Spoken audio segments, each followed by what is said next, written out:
আসসালামু আলাইকুম and welcome. 47তম BCS preliminary এখন থেকে 4 থেকে 4.5 মাস আমরা টাইম পাবো। এই 4 থেকে 4.5 মাস সময় যদি আমরা গুছিয়ে প্রিপারেশনটা নিতে পারি বা কীভাবে গুছাবো এটা যদি বুঝে উঠতে না পারি, তাহলে আজকের ভিডিওটা আপনাদের জন্য। যারা অলরেডি প্রিলিমিনারি কোয়ালিফাই করে ফেলেছেন আপনারা বস পাবলিক, আপনারা না দেখলেও চলবে। তবে যারা নতুন, আমার মনে হয় যে আজকের এই স্টেপগুলো যদি আমরা ফলো করি তাহলে হোপফুলি আপনারা প্রিলিমিনারিতে একটা ভালো ফলাফল পেতে যাচ্ছেন। সো আজকের এই আলোচনাটা কয়েকটা পার্টে করব আমরা। ফার্স্ট পার্ট যেটা আছে সেটা হচ্ছে টপিক সিলেকশন এবং বই বাছাই। সেকেন্ডটা হচ্ছে একই বই বারবার পড়া। থার্ডটা হচ্ছে নতুন ইনফরমেশন লিখে রাখা। চারটা হচ্ছে জিকে প্রিপারেশন। 5 নাম্বার হচ্ছে ম্যাথ এবং ইংলিশ প্রিপারেশন। অ্যান্ড ফাইনালি হচ্ছে কনসিস্টেন্সি। এগুলো আমরা ধাপে ধাপে আলোচনা করব। প্রথম যে আলোচনাটা রয়েছে সেটা হচ্ছে টপিক সিলেকশন এবং বই বাছাই। আপনারা যারা ডিটারমাইন্ড যে 47তম প্রিলিমিনারি যে কোনো মূল্যে কোয়ালিফাই করতে হবে, তাদের জন্য আজকে থেকে একটা ফরজ কাজ হচ্ছে আপনারা নিজের সিস্টেমটাকে একটু গুছিয়ে নেন। সিস্টেমটাকে আমরা কীভাবে গুছাবো? সিস্টেমটাকে গুছানোর জন্য ফার্স্টলি যে কাজটা আমরা করব সেটা হচ্ছে একটা ডায়েরি মেনটেন করা। যেই ডায়েরিতে এখন থেকে ফার্দার যে আমার প্ল্যানিং থাকবে, এই প্ল্যানিংটাকে লেখা। প্ল্যানিংটা শুরু করব কিভাবে? যে কোনো একটা সাবজেক্ট দিয়ে শুরু করব। সাপোজ আমি গ্রামার পড়বো। এখন গ্রামারের জন্য আমি আসলে কোন কোন টপিকগুলো পড়বো সেগুলো ডিটেক্ট করব বা হচ্ছে বাছাই করব। হ্যাঁ, সো ডিটেক্ট করার একটা পদ্ধতি হচ্ছে যে কোশ্চেন অ্যানালাইসিস দেখা। কোশ্চেন অ্যানালাইসিস কীভাবে করতে হয় আমি অলরেডি ভিডিও আপলোড করেছি, যদি না দেখেন দেখে নেবেন। তবে কোশ্চেন অ্যানালাইসিসের সবচেয়ে ইজিয়েস্ট ওয়ে হচ্ছে, বাজারে নতুন বই আসছে, আপনারা জানেন যে একটা জব সলিউশন আছে প্রিসাইজ প্রিলি এমসিকিউ। প্রিসাইজ প্রিলি এমসিকিউ। এখানে হচ্ছে প্রত্যেকটা টপিকের বিসিএস এর প্রশ্নগুলো আলাদা দেয়া আছে, প্রাইমারির কোশ্চেনগুলো আলাদা দেয়া আছে, ব্যাংকের কোশ্চেনগুলো আলাদা দেয়া আছে, নিবন্ধনেরগুলো আলাদা দেয়া আছে, পিএসসি এবং অন্যান্যগুলো আলাদা দেয়া আছে। সো আপনারা এই জব সলিউশনটা থেকে ফার্স্টেই হচ্ছে অ্যানালাইসিসগুলো দেখে নিতে পারেন। Suppose pass office piece, pass office পিসের মধ্যে নাউনের যে বিসিএস এর কোশ্চেনগুলো আছে সেগুলো সব একসাথে দেয়া আছে, যার কারণে নাউন থেকে এখন পর্যন্ত কতগুলো বিসিএস এর কোশ্চেন আসছে এটা আপনারা দেখে নাউনের কেমন গুরুত্ব বিসিএস পরীক্ষার মধ্যে এটা জানতে পারবেন। সো এইভাবে করে প্রত্যেকটা টপিকের ইম্পর্টেন্স জেনে আপনারা যেটা করতে পারেন সেটা হচ্ছে আগে টপিকগুলো আপনারা লিখে ফেলতে পারেন। সাপোজ এটা আমার হচ্ছে ইংলিশের জন্য যে ডায়েরিটা মেনটেন করছি ওই পেজটা। এখন গ্রামারের ক্ষেত্রে আমি কোন কোন টপিক পড়বো আগে এখানে সিলেক্ট করে লিখে রাখবো 1 2 3 4 এভাবে করে দিয়ে। এখন আমার যখন লেখা হয়ে গেল, সাপোজ আমার মোটামুটিভাবে 16 থেকে 17টা টপিক লেখা হয়েছে যেখান থেকে রেগুলার বেসিসে প্রশ্ন আসে। সো আমার এই 16-17টা টপিক আমি লিখে ফেলবো। লেখার পরে যেটা করব, আপনারা অলরেডি যারা 47তম দেবেন আমি জানি একবার দুইবার পড়ে ফেলেছেন, রিডিং হলেও পড়ে ফেলেছেন। সো এই জিনিসটা আসলে এক্স্যাক্টলি কোথা থেকে পড়েছেন, পাশে আমি বইটার নাম লিখে রাখবো। সাপোজ নাউন আমি পড়েছি হচ্ছে প্রিমিয়ার গ্রামার থেকে, প্রিমিয়ার গ্রামার থেকে লতিফ স্যারের। এবং নাউনের যে এমসিকিউগুলো রয়েছে এই এমসিকিউগুলো আমি কোনো কারণে যে প্রিসাইজ প্রিলি এমসিকিউ জব সলিউশনটা থেকে প্র্যাকটিস করেছি। তাহলে আমার যেটা করব, আমি নাউন প্রিমিয়ার বই থেকে হচ্ছে ডিটেইল, এটা হচ্ছে লিখে রাখবেন ডিটেইল, আর হচ্ছে এমসিকিউ পড়েছি প্রিসাইজ প্রিলি এমসিকিউ থেকে। এইভাবে করে প্রত্যেকটা টপিক লিখে রাখবেন এবং কোথা থেকে পড়েছেন এটা লিখে রাখাটা খুবই গুরুত্বপূর্ণ। কেন গুরুত্বপূর্ণ? কারণ আমরা যখন রিভিশনের টাইমে যাব তখন আমাদের দেখা যাবে যে সব পড়ার শেষে আমি না ভুলে যাব আসলে আসলে কোন জিনিসটা কোথা থেকে পড়েছিলাম। ইভেন আপনি যদি চান এখানে হচ্ছে পেজ নাম্বারও লিখে রাখতে পারেন ইয়ে দিয়ে, যে এত পেজ থেকে এত পেজের মধ্যে রয়েছে। তাহলে পরের বার যখন আমাদের একবার পড়া শেষ হয়ে রিভিশনে যাব, আপনার চিন্তাই করতে হবে না যে আপনি কোথা থেকে আসলে পড়েছিলেন। আপনি জাস্ট আপনার ডায়েরিটা বের করবেন, এখানে লেখাই আছে যে আমি নাউনের কোথায় থেকে কী পড়েছিলাম, এমসিকিউ কোথা থেকে পড়েছিলাম, ডিটেল কোথা থেকে পড়েছিলাম, ওইটা দেখে জাস্ট নাউনে গিয়ে নাউনটা রিভিশন করে ফেলবেন। এবং আমরা পড়া কমানোর যে টেকনিক এটা আমি অলরেডি আলোচনা করেছি। যেহেতু নাউনের আমরা কিছু পড়া কমিয়ে রেখেছি, যার কারণে প্রথমবার পড়তে যে সময় লেগেছিল এখন তার চেয়ে কিন্তু কম সময় লাগবে।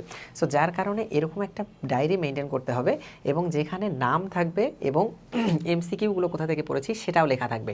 যার কারণে আমাদের টপিক সিলেকশনের সাথে সাথে বই সিলেকশনও হয়ে যাবে এবং ফার্দার যতবারই আমরা রিভিশন দেব এই জিনিসটা আমাদের চোখের সামনে থাকলেই আমাদের রিভিশনের সময়টা কিন্তু অনেক কমে যাবে।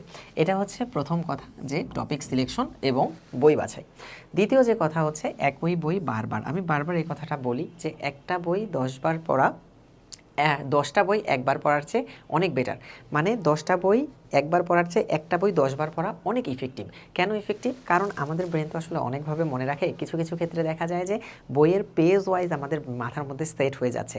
আমরা নতুন বই একটা পেলাম, ওখান থেকে একটা টপিক পড়লাম, আবার একটা বই পেলাম, সেখান থেকে আরেকটা টপিক পড়লাম। এরকম না করে যেটা আমরা চেষ্টা করব, একটা ভালো বই ডিটেক্ট করার চেষ্টা করব, সেটা আপনার ভালো বড় ভাইয়ের পরামর্শ অনুযায়ী হোক বা এক্সপার্ট কারো কাছ থেকে হোক, আগে শুনবেন যে ভাই ইংলিশের জন্য কোন বইটা ভালো, গ্রামারের জন্য। আপনি নিজেও বাজারে গিয়ে দেখে শুনে যে বইটা নিজের পড়ার ধরন অনুযায়ী যেই সাজানো রয়েছে সেই বইটা কিনে নিয়ে এসে বারবার যদি ওখান থেকে পড়া যায়, আমার মনে হয় যে ওখান থেকে অ্যান্সার করার যে চান্সটা আছে এটা অনেক বেশি হয়ে যায়। কারণ আমাদের ব্রেনের মধ্যে স্ক্যাটার ইনফরমেশন কিন্তু এত বেশি মনে থাকে না, অর্গানাইজড ইনফরমেশনগুলো মনে থাকে। সো একটা জিনিস আমি বারবার পড়লে দেখা যায় যে ফার্দার গিয়ে আমাদের পেজ ওয়াইজ জিনিসগুলো মনে আসে। কোনো কারণে রবীন্দ্রনাথ থেকে প্রশ্ন আসছে, আমি সাপোজ ডাইজেস্ট থেকে রবীন্দ্রনাথ পড়েছি, আমার মনে মনে চলে আসবে আচ্ছা ডাইজেস্টের ওই পেজের মধ্যে কিন্তু রবীন্দ্রনাথ আছে, ওখানে এই প্রশ্নের উত্তরটা রয়েছে। হ্যাঁ, এই জন্য আমরা চেষ্টা করব যে একই বই বারবার পড়া। এখন নতুন ইনফরমেশন লিখে রাখা, এটার মাধ্যমে বোঝাই সব বইয়ে আসলে সব ইনফরমেশন থাকে না। তবে বাজারের মোটামুটি যে গাইড বইগুলো আছে এগুলোতে 70 to 80% বা 90% কিছু কিছু ক্ষেত্রে কিন্তু ইনফরমেশন মিলে যায় জব প্রিপারেশনের জন্য আমাদের যে ইনফরমেশনগুলো দরকার হয়। সো আমি কোথাও একটা মডেল টেস্ট দিতে গিয়ে যে দেখছি যে আমার বইয়ে রবীন্দ্রনাথের থেকে একটা ইনফরমেশন বারবার আসছে, কিন্তু আমার যে বইটা আছে এই বইয়ের মধ্যে ইনফরমেশনটা নাই। কিন্তু আপনি বুঝতে পারছেন যে যেহেতু 2-3টা এক্সামে ইনফরমেশনটা আসছে, তার মানে এটা একটা গুরুত্বপূর্ণ ইনফরমেশন। আপনি যেটা করবেন, এই যে বই থেকে আপনি রবীন্দ্রনাথ পড়ছেন এই ইনফরমেশনটা ওখানে ছোট্ট করে পেন্সিল দিয়ে রেখে রাখবেন, যাতে করে আপনার নতুন কোনো বইও কেনার প্রয়োজন হলো না, সাথে সাথে একটা বই পড়ার সময় ওই নতুন ইনফরমেশনটাও জানা হয়ে গেল। এই কাজটা যদি আমরা এখন থেকে করি তাহলে ফার্দার আমাদের যখন রিভিশন দেব তখন কিন্তু আমাদের জন্য ব্যাপারটা অনেক ইজি হয়ে যাবে। আমি রিভিশনের জন্য কেন এত গুরুত্ব দিচ্ছি, কারণ বিসিএস প্রিলিমিনারি বা যে কোনো preliminary is all about revision. যার যত বেশি রিভিশন হবে সে তত বেশি সে তত কম কনফিউশনে ভুগবে, এবং কম কনফিউশন মানেই কিন্তু আমাদের জন্য ওই মার্কটা একদম ইনশিওর করা সহজ হয়ে যাবে। আর একটু কনফিউজ থাকা মানে ওইটা ভুল হওয়ার একটা প্রবাবিলিটি থাকবে, আর ভুল হওয়া মানে কিন্তু নেগেটিভ মার্কিং হয়ে যাবে। আমরা বেশিরভাগ ক্ষেত্রেই অনেক ভালো এক্সাম দিয়ে আসি, কিন্তু নেগেটিভ মার্কিংয়ের কারণে কিন্তু মার্কটা অনেক নিচে নেমে যায়, যার কারণে আমরা প্রিলি থেকে ছিটকে পড়ি। সো যেটা আমরা করব সেটা হচ্ছে একই বই বারবার পড়ার পাশাপাশি নতুন ইনফরমেশনগুলো ওই বইয়ে লিখে রাখার ট্রাই করব। 4 নাম্বার কথা হচ্ছে জিকে প্রিপারেশন। আমরা যারা এখন থেকে জিকে প্রিপারেশন নিচ্ছি, জিকে একটা এমন জায়গা যেটার আসলে কোনো পড়াশোনা শেষ নাই। আপনি যত বেশি পড়তে চাইবেন তত বেশি পড়তে পারবেন, কিন্তু পড়া আর পারা এই দুইটা জিনিসের মধ্যে কিন্তু পার্থক্য রয়েছে। আমি শুধু পড়ে গেলাম, কিন্তু আমাদের একদম এক্সাক্ট ইনফরমেশনটা মনে না রাখার কারণে কিন্তু প্রিলিমিনারিতে গিয়ে আমাদের ওখানে নেগেটিভ মার্কিং হতে পারে। এজন্য আমি জিকের জন্য আমার পার্সোনাল সাজেশন, এগুলো আমি বারবার করে বলছি, আমার এগুলো পার্সোনাল ওপিনিয়ন। আমি পরপর 3টা প্রিলিমিনারি কোয়ালিফাই করেছি, প্লাস একটা সরকারি জবে আসি, মানে এই লাইনেই আমি আসি জন্যই হচ্ছে আপনাদেরকে বড় ভাই হিসেবে বা ছোটো ভাই হিসেবে আমার অবজারভেশনসগুলো শেয়ার করা। হোপফুলি আপনাদের ভালো লাগবে, না ভালো লাগলে স্কিপ করবেন। জিকে যত কম প্রিপারেশন নেওয়া যায় ততই ভালো। যে বইটার মধ্যে কম ডিটেল দেওয়া আছে সেই বইটা পড়বেন। জিকের জন্য ডাইজেস্টই আমার মনে হয় এনাফ। ডাইজেস্ট থেকে যদি আপনি জিকে পাঠ করে প্রিভিয়াস ইয়ারের কোশ্চেনগুলো পড়ে ফেলেন তাহলেই এনাফ, কারণ জিকে কিন্তু প্রচুর প্রিভিয়াস ইয়ারের এমসিকিউ রিপিট হয়, যে এমসিকিউগুলো সবগুলো এই প্রিসাইজ প্রিলি এমসিকিউ জব সলিউশনটার মধ্যেই দেওয়া আছে, আপনারা ওখান থেকে চাইলে কিন্তু পড়ে নিতে পারেন। সো জিকে পাঠটার জন্য আপনারা ডিটেক্ট করবেন আগে কোথা থেকে জিকেটা পড়ছেন। কেউ হয়তো বা বেসিক ভিউ থেকে পড়ছেন, কেউ হয়তো বা অগ্রদূত সিরিজ থেকে পড়ছেন, কেউ হয়তো বা MP3 সিরিজ থেকে পড়েছেন, কেউ হয়তো বা ডাইজেস্ট থেকে পড়েছেন। সো যে যেখান থেকে পড়েছেন এটা কিন্তু এখানে লেখা থাকবে, আর পাশাপাশিভাবে কিন্তু লিখে রাখবেন আপনারা এমসিকিউটা কোথা থেকে পড়েছেন। সো জিকে যেটা করবেন, অবশ্যই এমসিকিউ বেসড পড়াশোনা করার ট্রাই করবেন, কারণ জিকে 60 to 70% বেশিরভাগ ক্ষেত্রে, আমি যদি বাংলাদেশ অ্যাফেয়ার্সের কথা বলি, বাংলাদেশ অ্যাফেয়ার্সে 30 মার্ক হয় কিন্তু জিকে থেকে 30 মার্ক। এই 30 মার্কের মধ্যে বেশিরভাগ ক্ষেত্রে 22 থেকে 23টা কোশ্চেন কিন্তু রিপিট থাকে বাংলাদেশ অ্যাফেয়ার্স। আপনারা মিলাই দেখবেন যে বেশিরভাগ ক্ষেত্রে প্রিভিয়াস কোনো না কোনো পরীক্ষা এসেছিল এরকম প্রশ্নই দেখে কিন্তু 20+। সো নতুন 7টা-8টা প্রশ্নের জন্য কিন্তু অনেক পড়তে হয়, যার কারণে আপনারা চেষ্টা করবেন কম ডিটেল দেওয়া আছে এরকম একটা বই চুজ করার জন্য, সেখান থেকে পড়ে প্রিভিয়াস ইয়ারের কোশ্চেনগুলো পড়ে ফেলবেন।